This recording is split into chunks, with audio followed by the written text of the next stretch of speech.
My name is Amanda Cole. I'm 29 years old, and I thought coming home might finally change something.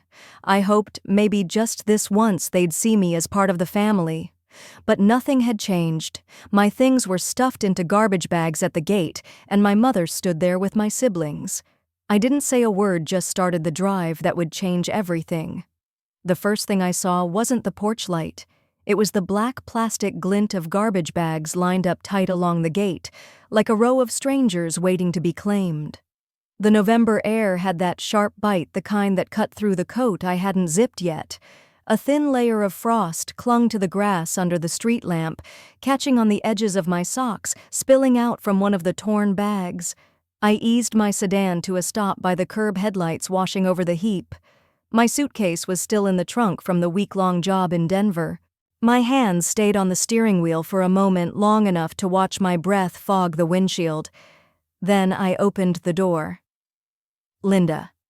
My mother stood by the bags, arms folded tight, her chin tipped up in that way she used when she'd already decided the conversation was over. Behind her on the porch rail, Emily sat in a slouch, the glow of her phone lighting her face in cold blue. "I'm back," I said, lifting my voice just enough to carry over the yard.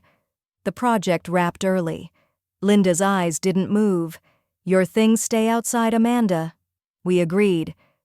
Richard, my father, appeared in the doorway, one hand on the frame. "We can't keep supporting you," he said. The words slid out like they'd been rehearsed. I glanced toward the right where Mr. Thompson was watering the patch of winter-hardy shrubs by his fence hose, arcing into the dark soil. Across the street, Mrs. Reed was out with her terrier, the leash taut, as the little dog sniffed at the curb. Neither of them looked directly at me, but both had that stillness that meant they were listening. I crossed the yard, the crunch of frost under my shoes sharp in the quiet. My fingers tugged at the knot on one bag, pulling it open enough to see the contents folded: shirts, a bent picture frame, the corner of a notebook I hadn't used in years. Emily's phone tilted the lens, catching a glimpse of me. She didn't hide it. "You're 31?" Linda said, her voice carrying to the street. "Adults take care of themselves." The frost on the grass was melting under the heat of my skin, but my voice stayed steady. "All right." I lifted one bag, then another, loading them into the trunk. The metal of the latch stung my fingers. A dented toolbox sat half buried under a torn duffel, and on top of it a small locked metal box, cool and heavy in my palm. My grandfather's. I set it on the passenger seat before shutting the door. The neighbors hadn't moved. Linda had already turned back toward the porch. Emily was still scrolling. Richard lingered in the doorway, arms folded like he'd been holding that pose all night. I got in the driver's seat, the smell of cold plastic and dust filling the car. Closing the door muted the world outside, the thud sealing me off. Through the rearview mirror, I caught one last glimpse of them, Linda stepping inside Richard, following Emily, never looking up. I started the engine, eased away from the curb. At the corner, the red glow of the brake lights painted the street behind me. I didn't turn right toward the highway. I stayed there, idling engine humming under my hands. The metal box sat beside me, silent, waiting. I drove without turning the radio on, the quiet settling over me like a second layer of skin. The main street was lit by the steady hum of street lamps, each pool of light passing over the hood like a slow metronome.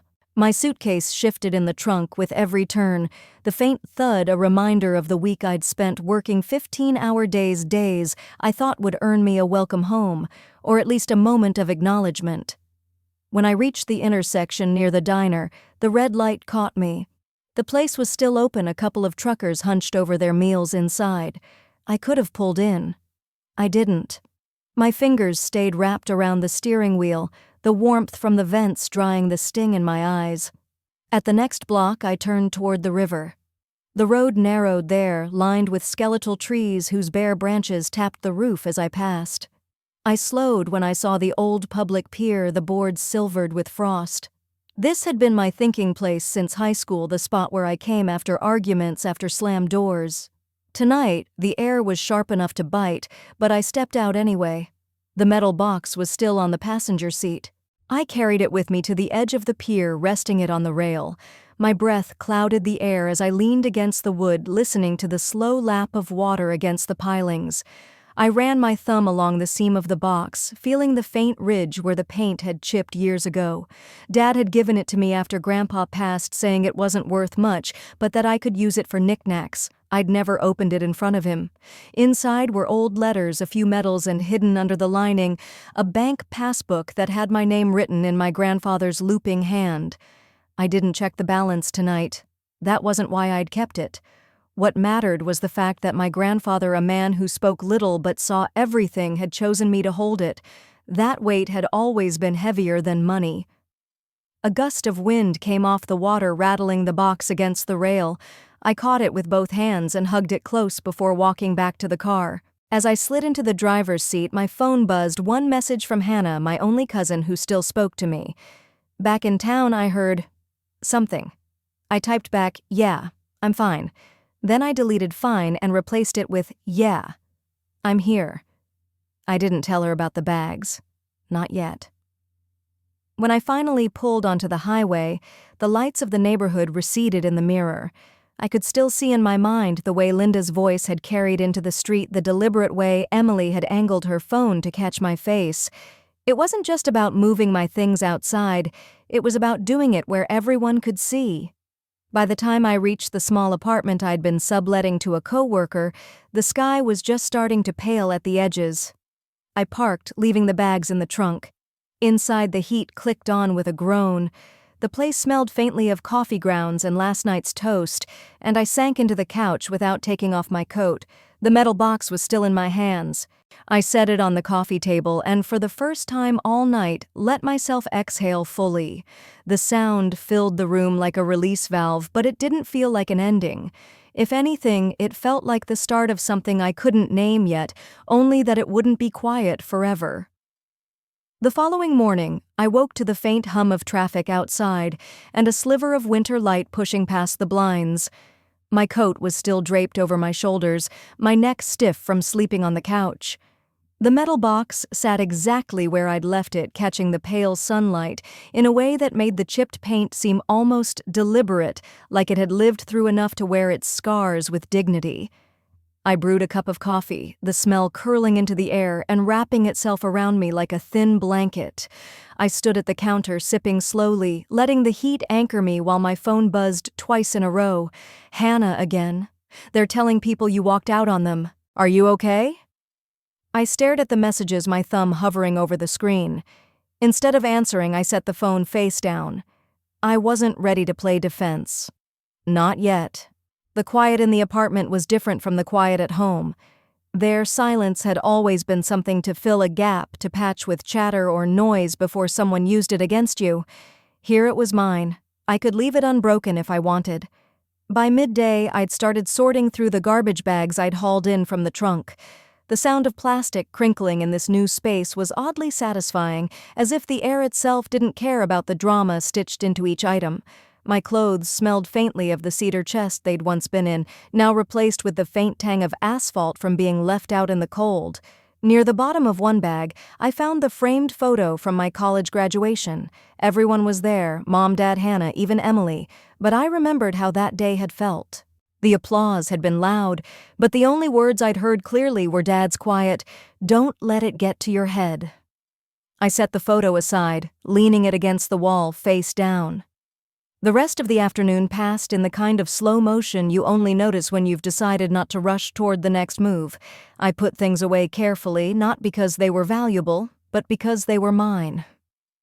As evening settled in, I stepped out onto the small balcony. From here, the city's lights looked nothing like the porch lamps back home. These lights didn't care if you belonged or not. I stood there until the chill began to sink into my skin, breathing in the air until it hurt just enough to feel real. When I finally went inside, I closed the balcony door with a soft click, almost like sealing a chapter without tearing the page. Tomorrow could wait. Tonight I just needed the quiet to last a little longer. The first week in the apartment passed without me stepping foot outside, except for groceries. It wasn't that I was hiding, it was more that I needed the absence of them to settle in my bones. But absence has a way of inviting ghosts, and my parents' voices filled the silence in moments I least expected. By the second week, the phone calls started. Mom's number flashing on the screen, sometimes followed by Dad's, sometimes blocked. The first few I ignored. But on Thursday, Hannah's name appeared. I picked up. They're planning something, she said, without preamble. My chest tightened. What kind of something? Dinner. Big. At the house. They want the whole family. I think... She paused. I think they want to make sure you're not coming. The way she said it, half warning, half apology, told me more than the words themselves.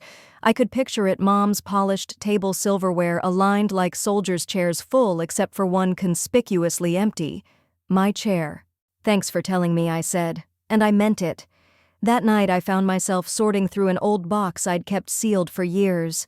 Inside was the folder with every certificate, every letter of recommendation, every bit of proof that I'd built something for myself without them. I traced the edge of a folded program from an awards night they hadn't attended. My name printed in bold, their absence printed in the white space around it. The next day I called Hannah. I'm going, I said simply. She hesitated. They won't like it. They don't have to. In the days leading up to the dinner, I made no grand preparations. I didn't buy a new dress or rehearse anything clever. What I did do was clear my schedule, polish my shoes, and print out one page from that folder, a single document that didn't need explanation. The night of the dinner, the winter air bit at my face as I walked up the familiar drive. The house was lit like a photograph from a magazine, every window spilling gold into the cold. I could hear the low hum of voices inside, the rise and fall of laughter that didn't pause when my shadow crossed the threshold. When I stepped in, conversations faltered just enough for me to notice. Mom's eyes flicked over me, landing on my coat like it was a stain. You're here, she said flatly. I am. I replied, my voice even. I hung my coat on the same rack that had once been too full for mine. The dining room table gleamed under the chandelier, every plate a perfect mirror. Only one chair was slightly askew, the one at the far end next to Hannah. As I took my seat, forks clinked against plates, conversations picked up again, but the undercurrent had shifted. I wasn't invisible, but I wasn't welcome either. It was a strange balance, and I let it sit there between us. Dinner began, and the small talk was like a script everyone had memorized. I answered when spoken to, but never volunteered more. Mom asked about my little apartment, her tone wrapping the word little in velvet and glass shards. Dad asked if my consulting work was still keeping me busy. I smiled. Busy enough. By the time dessert was served, I noticed Hannah glancing at me more often, as if bracing for impact. Something was coming. It happened when Mom stood to make a toast. She held her glass like it was an extension of her hand, her posture so precise it could have been framed. I just want to take a moment, she began, her gaze sweeping the table but not landing on me, to thank everyone for being here tonight. It means so much to have the family together, well, most of us. The pause after most of us was deliberate. A couple of polite laughs rippled around the table. My spoon rested in my hand, motionless. She went on weaving in little barbs wrapped in niceties. Hannah's promotion, Matt's new house, how proud she was of those who've built something solid. Every sentence was like a ribbon tied around a gift I wasn't meant to open. I felt Hannah shift in her chair beside me, the silent protest in the way she placed her napkin a little too firmly on the table. Dad sat like a statue, eyes on his plate, as though any movement might accidentally acknowledge me. When the toast ended, the room buzzed again, but I could feel the undercurrent, people avoiding my eyes, conversations pivoting away when I leaned in. I didn't need their words to hear what they were saying. Halfway through dessert, Matt, always Mom's golden boy, leaned back in his chair, fork dangling from his hand. "Hey, Amanda," he said loud enough for the room to hear, still driving that old car. The smirk that followed wasn't subtle. I kept my expression neutral. "It still gets me where I need to go," I replied. He chuckled. "Guess that's one way to look at it." A few people laughed, not cruelly, but with that easy complicity that comes when no one wants to break the mood. Hannah didn't. I let the moment pass. It was tempting to push back to plant the seed of what I'd brought with me tonight. But the timing wasn't right. In my chest, the paper in my bag felt heavier than it was waiting for its place in the conversation. After coffee, people began drifting into the living room, wine glasses in hand. The fire crackled. The air was thick with comfort that wasn't meant for me. I stayed at the table, tracing the rim of my cup. Hannah lingered too. "They're baiting you," she murmured. "I know," I said. She hesitated. "What's in your bag?" I looked at her, a small smile touching my lips, something they can't ignore. When Mom returned from the kitchen, she caught sight of me, still seated. "Amanda, are you coming to join us?" "In a minute," I replied. I wanted the moment to belong to me, not to be folded into the easy background chatter of the living room. The right setting mattered, and here at the table that had been both battlefield and witness, the air was charged enough. So I waited. The hum of conversation from the living room was a backdrop, muted laughter, the clink of glasses, the shuffle of feet on the carpet. Here at the table, it was quieter, though the silence was thick enough to press against my skin. Dad wandered in from the living room, mug in hand, and paused when he saw me. His brows drew together, but he didn't speak right away. "Finally, you should join us. They're asking about you." "Are they?" My voice was even. He shrugged, taking a sip. "Just trying to be civil." That word civil hung between us. It was the same word he'd used years ago when explaining why they'd let Matt take the lead in family decisions. It sounded neat, reasonable, but I'd learned it was just a frame for exclusion. Hannah reappeared with a plate of cookies, setting them in the center of the table. "If you're staying in here, I'm staying in here," she said, glancing at Dad before taking her seat again. Dad didn't argue, but he didn't stay either. He returned to the living room, the sound of his footsteps fading into the warmth and light of the other side of the house. I broke a cookie in half, the crumbs scattering onto my plate. My fingers brushed against the edge of my bag again where the envelope sat. The edges were slightly worn now from being taken out and put back more than once over the past few weeks. The memory of the day I'd placed it there surfaced, standing at my desk, the faint scent of ink and paper, the weight of the decision pressing on me. I'd known I wouldn't give it to them right away.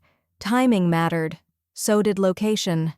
In the living room, Mom's voice rose above the others. "We should start planning for the holidays early this year, Matt. You'll host again, right?" I caught Hannah's eye.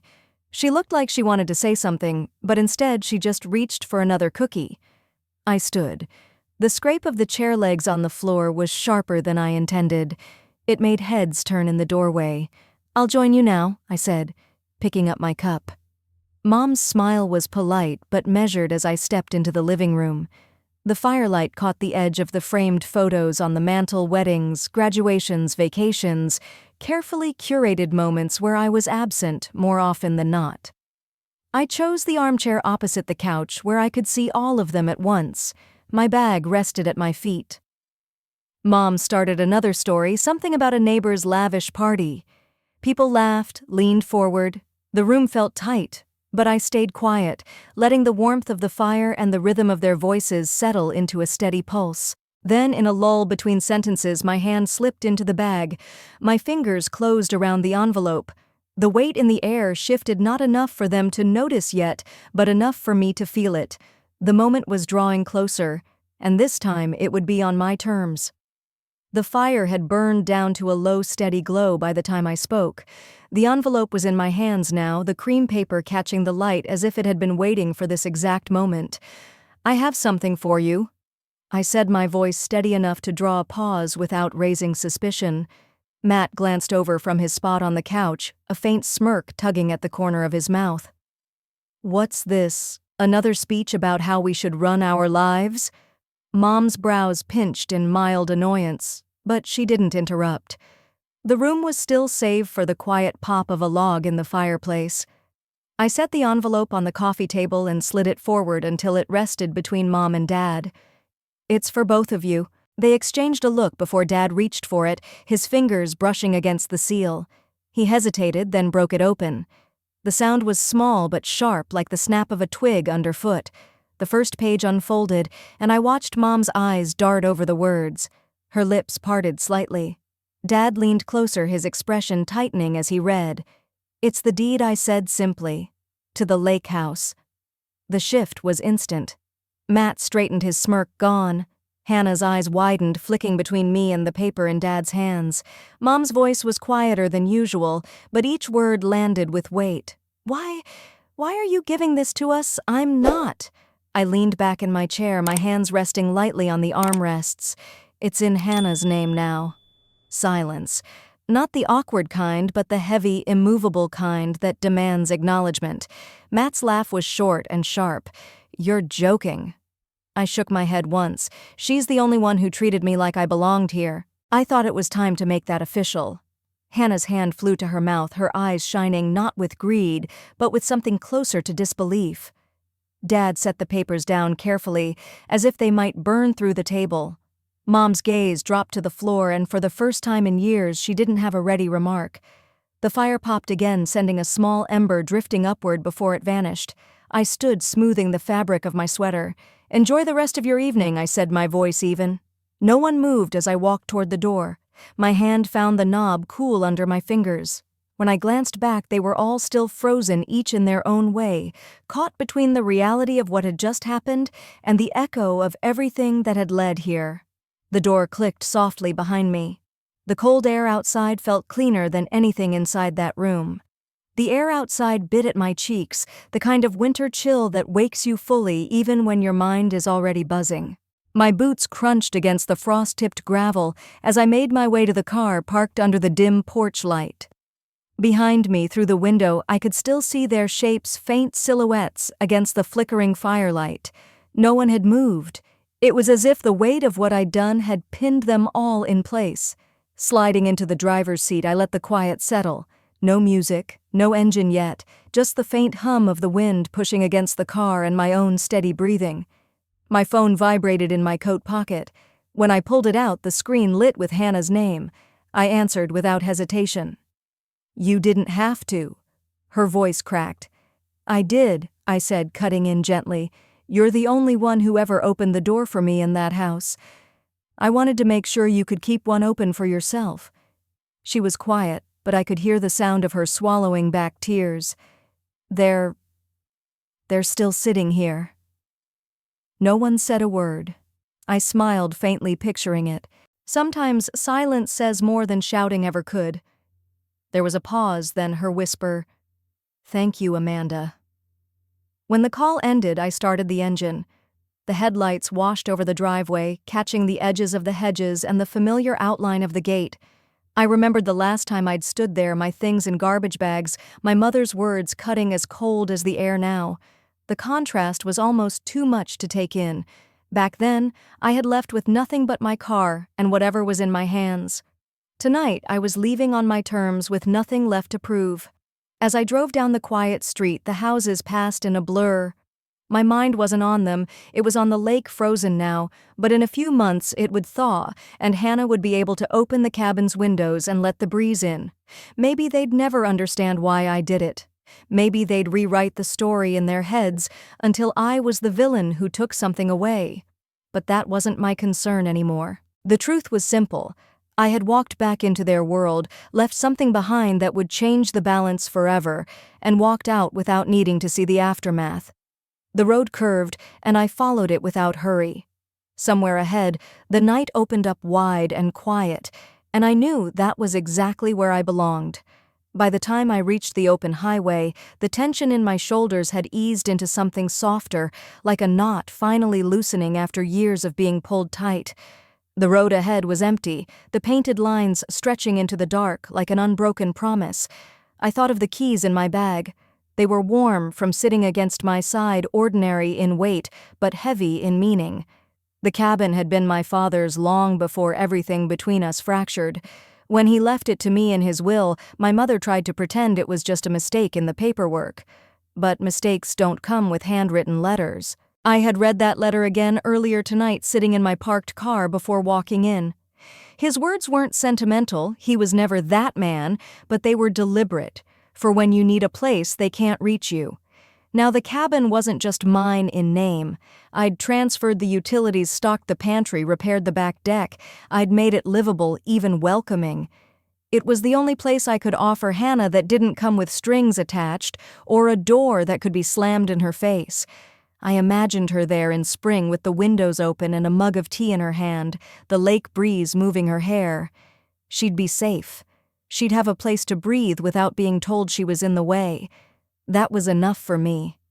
A pair of headlights appeared in my rearview, then passed without slowing. For a moment, I watched them fade into the distance, thinking about how some people enter your life and move on without leaving anything behind. Others stay, leaving marks you don't see until the light hits just right. My family would talk about tonight for weeks, maybe months. They'd circle the story like vultures picking at what they thought they understood. None of them would guess the truth that I hadn't walked in tonight to prove a point or win a fight. I'd walked in to close a chapter quietly on my terms. The highway narrowed into a 2-lane road lined with bare trees. My headlights caught the white flash of an owl taking flight from a branch, its wings cutting through the night without a sound. Somewhere behind me, the house still smelled of wood smoke and tension. Somewhere ahead, the cabin waited dark and still against the frozen lake. I didn't need applause. I didn't need them to admit they'd been wrong. All I needed was this drive, this silence, and the knowledge that I had acted without losing myself. When I turned off onto the smaller road, gravel crunching under the tires, I felt the weight of the past few years finally slide off my back. The gate to the cabin came into view exactly as I'd left it, closed but not locked. I stepped out, the cold hitting me fresh. My breath curled in the air as I unlatched the gate and pushed it open. The hinges creaked, a familiar sound that felt more like home than anything I'd heard in that house tonight. And just like that, I was inside my own space again, with no one to answer to but myself. In the weeks that followed, life moved the way it always does, slowly on the surface, while something quieter and deeper shifts underneath. Faces faded from my table, voices grew distant, but the air around me felt lighter. Some nights I'd stand by the cabin window with the lamp turned low, watching the water catch the moonlight. There was no applause, no sudden chorus of understanding from the people I'd left behind. Just the steady rhythm of my own breath and the stillness of a place where no one's approval was needed. It was in that quiet without ceremony that I realized I hadn't been waiting for them to see me. I'd been waiting to see myself. And now I did.